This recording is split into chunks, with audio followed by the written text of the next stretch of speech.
Hema, and this is Molly. Hi. And I meant to introduce her last video, but this is Tina.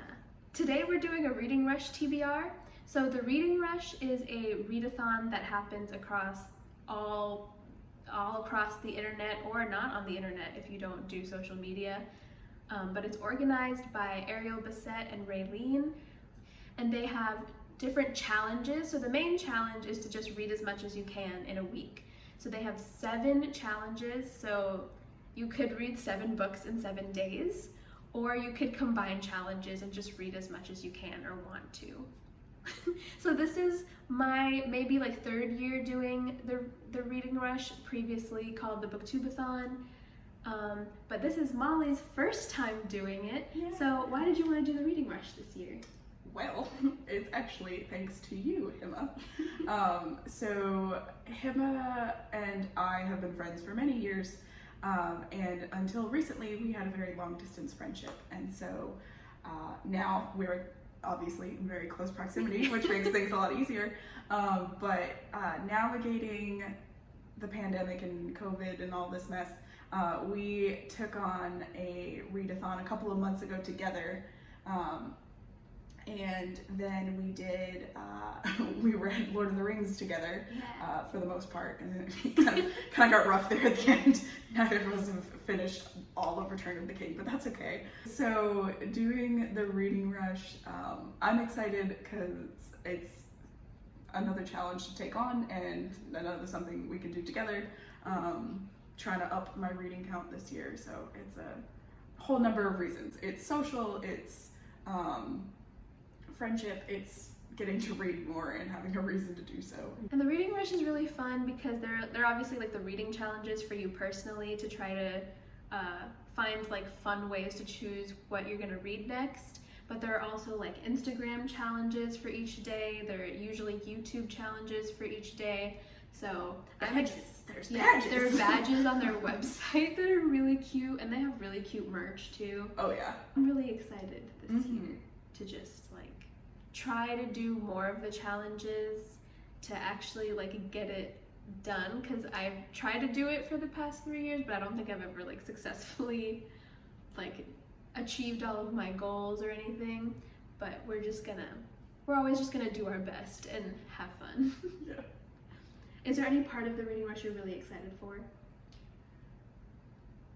Hopefully achieving all 7 challenges. Yeah, that would be awesome. Yeah, I hope. I think the thing with readathons is it pushes you to read more than you think that you could. And so I'm hoping to be pleasantly surprised with the outcome of this. And the prompts usually help you like change up your reading, so it'll either push you to read a new genre or to kind of switch like methods. So it's, if you both read in print and an audiobook, maybe you trade off so that you don't like hit the burnout point. Right. That happens when you're reading a lot of the time. So I think the prompts really help with that, and you usually end up reading more than you think that you can in a small period of time.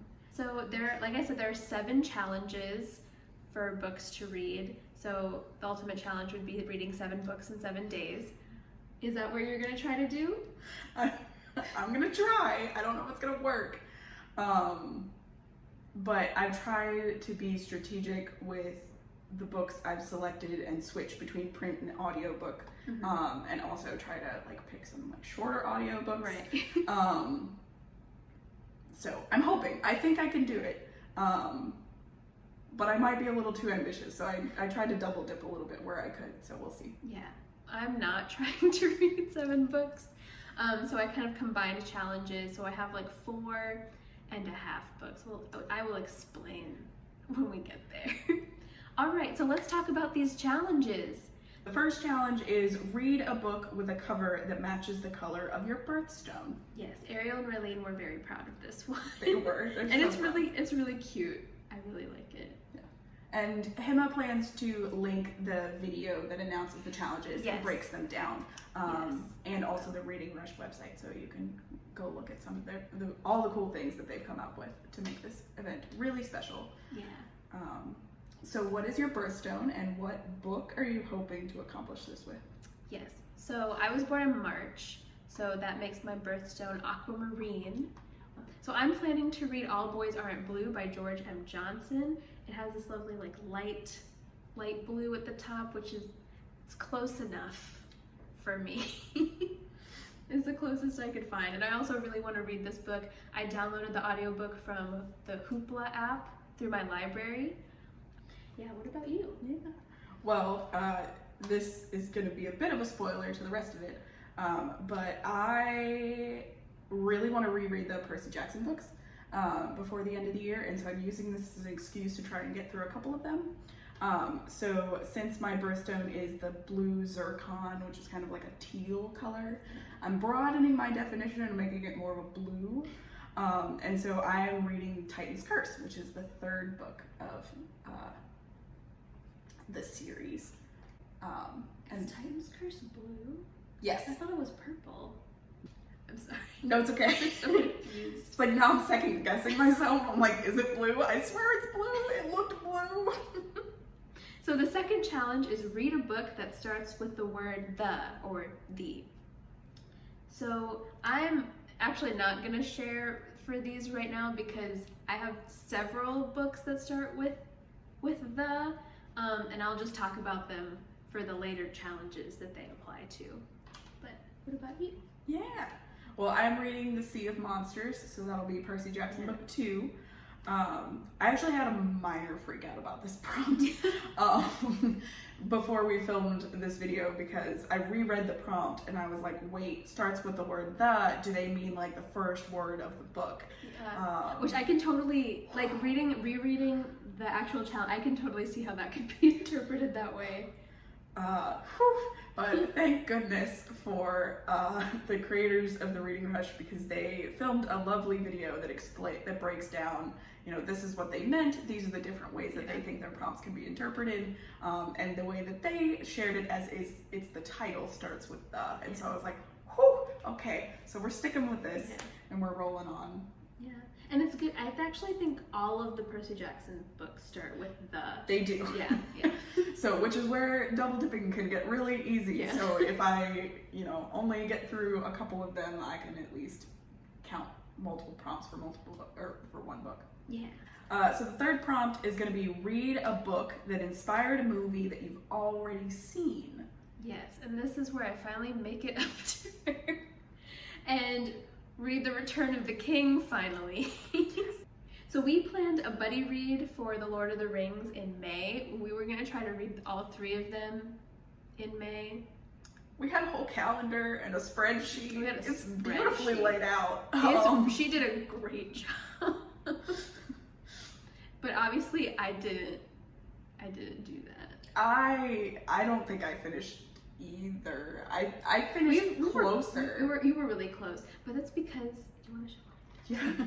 Yeah, but we did that because she was getting this beautiful tattoo. Yeah. So I have the Hobbit door that is made famous by Lord of the Rings and the accompanying movies, and so Lord of the Rings has been a big part of my life for a long time. My parents had me watching the movies when I was like 7, which I think may have even been like before Harry Potter came out. It's kind of wild. And so I had never read the books. I know, shame on me. But I agreed to get this tattoo and I was like, oof, I should probably read them. And so that's why we planned the buddy read. And so I think I finished the books a week after I got the tattoo. Nice. So I almost met my goal, but it was a good encouragement both as a buddy read and also. Yeah, it's definitely really fun to read together, Mm-hmm. and I'm excited to finally finish it so we can talk about the third book. Yes.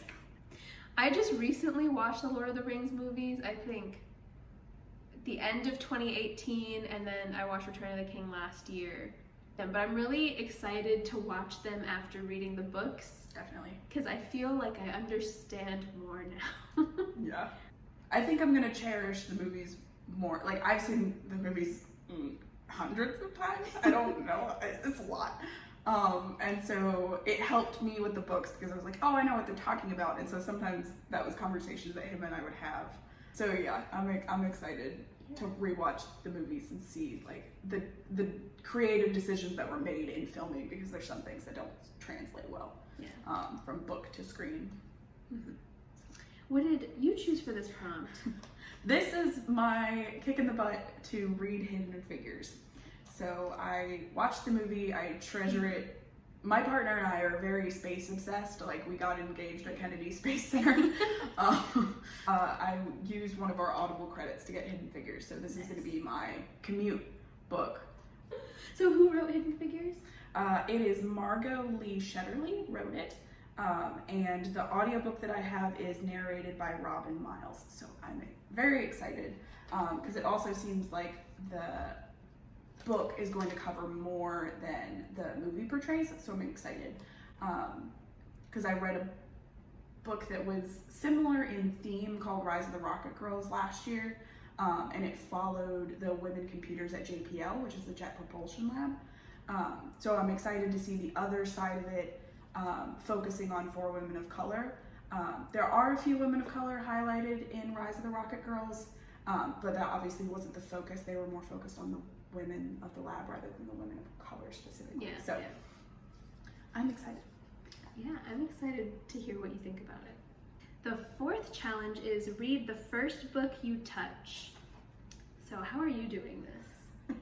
So because it takes me so long to assemble my TBR for readathons, I went with the first book that I went to like grab as a potential when I was making my TBR, and so that was The Lightning Thief.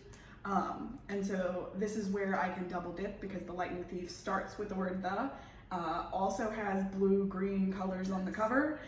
So as long as I get through The Lightning Thief, we're good. And if I get through more of the Percy Jackson series, we're doing great. Yeah. Oh my gosh, one of my favorite booktubers, Emma from Drinking by My Shelf, which is a great name. Sounds excellent. She does these really, really ambitious 24-hour readathons, and she just did one where she read the entire Percy Jackson series in 24 hours. Yeah. Well, hopefully I can read wild. 3 in a week. So Yeah. you really did fun that. to You watch. did a 24-hour. I almost did. You were close. I read 2 books, so I was close. I tried to do a Hunger Games 24 hours readathon earlier this year, and I read the first 2, and then it was like 3 a.m., and I was like 50 pages into Mockingjay, and I couldn't do it anymore. I literally passed out. Which is still so impressive. 2 Hunger Games books in 24 hours is insane. It was fun. Like, I actually really enjoyed it. Yeah. And your 24-hour read inspired me to reread them, so we've been having lots of good conversations. I'm hoping Percy Jackson holds up. I read it earlier this year, and I thought it so. But there's a lot of nostalgia in that. And like, if you saw my mid-year freak out video, I was talking about how the Arusha reminded me of Percy Jackson a bit too much. That's fair. So I think I enjoy Percy Jackson so much because it holds so much meaning for me. Okay, first book you touch. Oh, right. Okay, so where I went with this is there's actually a book on my bookshelf that also acts as a nightstand this is the first thing I touch like every day because my phone is on it. My phone and or my glasses. So that's the first book that I touch every day because I'm supposed to be reading it kind of every day and I haven't been for a long time. So it's The Count of Monte Cristo. And what's really fun is there are communities on Reddit that take like a really big book like The Count of Monte Cristo or War and Peace or Les Miserables, and they read a little bit kind of every day or every few days and finish the book by the end of the year. So it's not as intimidating to be reading a book that's like 1,300 pages long. Oh my goodness. And I have fallen behind. I was doing so well You were. for several months, and now I'm like 30 chapters behind. So I want to just catch up. That's why this is like the half book I was talking about at the beginning, because I've read like 30 chapters of it. I just need to read 30 more, and then I'll be caught up. And then hopefully it will be easier to just like keep reading a little bit at a time by the end of the year. Beautiful. Yeah. I think that's perfect because that's also like kind of the goal of the reading rush is just read something and Right. read as much as you can. If it's a page, if it's 1,000 pages, if it's 1 book, if it's 7 books. So prompt number 5 is read a book completely outside of your house. I'm taking an audiobook approach to this one. Ooh, that's nice. Mm-hmm. I guess outside of your house could mean at work, Mm-hmm. but I wanted to take this challenge to be like actually read outside. Ooh, yeah. So I want to like sit on my porch or just sit out here because it's pretty nice. And I wanted to pick a physical book that I actually have, so it's just for the vibe. So my book is actually in this stack, and I'm a little too scared to take it out right now, but I will later. But it is Stay With Me by Ayobami Adebayo. So this also counts for another one of the challenges, but it's like yellow and pretty, and yes, so that one. Beautiful. I am reading, Certain Woman of an Age. And so this is written by Margaret Trudeau, which is the mother of the current Prime Minister of Canada. And what I didn't realize is she's also the wife of a former Prime Minister, so I did not realize that. Is it Justin Trudeau? Yeah. Okay. So Justin, his father was a Prime Minister. I didn't know that. I did not know that. And so she has written a book about some influential women, I believe, is my understanding. I've mentioned Audible. I have an Audible subscription, and so Audible does their Audible originals. And so due to the pandemic, normally you get like 2 Audible originals a month. During the pandemic, they're giving you like 8. Oh, God. And so it's just of their options, you can download as many or as few of them as possible. And so this is a good opportunity for me to kind of check off one of the Audible originals that I have, and also I think it will be really good. It's pretty short, and so I'm hoping, since I'm listening to it on my commute, I will focus on making sure that I don't hit play within the confines of my house. The next challenge is read a book in a genre you've always wanted to read more of. So what direction did you go with this one? So I am reading The Sun and Her Flowers by Rupi Kaur. Okay. And so I read Milk and Honey during the last readathon that I did. And so this is an opportunity for me to read more of her work, because I really did enjoy Milk and Honey. I know you and I have talked about it. Yeah. But like, I enjoyed it. I thought it was good. So I'm excited to read more of her work. I also do not read a lot of poetry. I don't know. I haven't had the opportunity before. So it's available through my local library. I use the Libby app, and so I've got it downloaded. The best app. Right. I haven't used it before, so I'm really excited. Like, I've had it on my phone for forever. I think you told me to download it.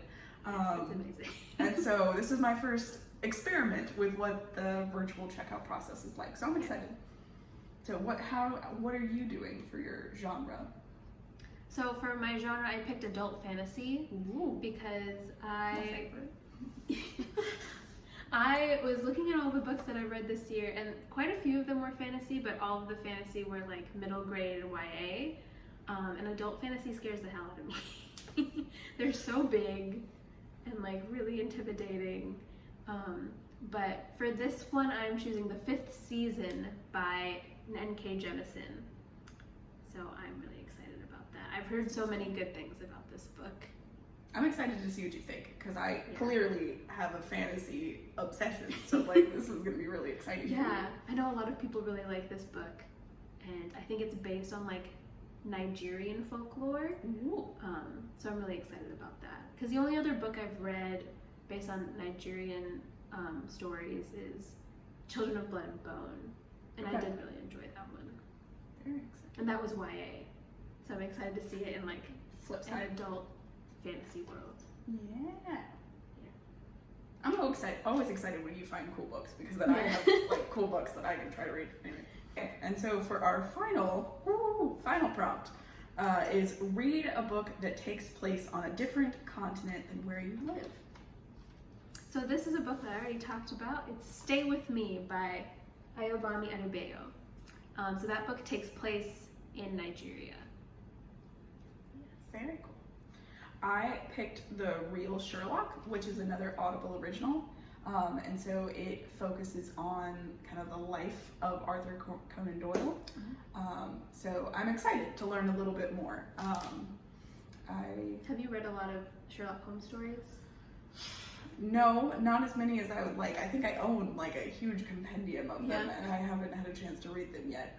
But I really like. I love Sherlock the show, obviously, and I feel like anything related to Sherlock that I've seen, I'm like, oh, I really like this, and I kind of like the playfulness. And my understanding is like it was very much like fiction following life for Arthur Conan Doyle. Like there was many elements of his life that he just like borrowed and like put in Sherlock. Yeah. So I'm interested to see like what those are, at least according to this like biographer. So I think it should be fun. I wanted to get a little bit more creative with my content, but I just had to go with what was in my Audible account at the time. Yeah. But I think I'm going to take this prompt and use it probably to like push me to be more creative with some of the later reads that I do this year. So yeah, spread out my reading a little bit. Yeah, reading that prompt made me realize how America-centric my reading was. I think I had kind of like a weird other side of that problem. Like I have a lot of books on my TBR that like are fantasy, and so like they don't take place in this world. And so I was like, well, technically that's a different continent, but let's not get quite that like flexible with the prompt. So yeah, all right. So I think as we're wrapping up, thank you all for being with us today. But so Hima, what is your biggest hope from the readathon, from the Reading Rush readathon? I'm really excited to like read a physical book for the first time in a really long time, and I'm also hoping to like grow my channel a little bit, you know, and to find more people. Like I watch a lot of BookTube, and I only follow a few kind of like smaller channels, so I'm excited to find like more people. Very cool. Yeah. What about you? I'm hoping I can read 7 books in a week. I don't know if it's gonna happen. We're gonna see. I think I'm hoping that we can use this opportunity to like promote your channel, because I know this is a really exciting venture for you. And I'm really excited, obviously, that's why I'm here, because I'm like, yes, let me help as any way I can. I think I want to try to explore more of like the Bookstagram side of things this time. So I have some fun challenges on there. I got like a glimpse of it, and now I'm like, ooh, this sounds fun. Yeah. So, because I have an Instagram for my cat, but like, I feel like it'd be really fun to be on like the book side of Instagram. Yeah. Yeah. Sweet. All right. Well, thank you for joining us today. And if you're doing the Reading Rush, let us know what you're reading down in the comments. And get your suggestions, because I'm always looking for new books to read. Yeah. If you have any recommendations for us. So check out the future videos to see how the Reading Rush goes, and check out the links down in the description if you want to learn more about the Reading Rush. Yeah. Happy reading! Happy reading! Bye!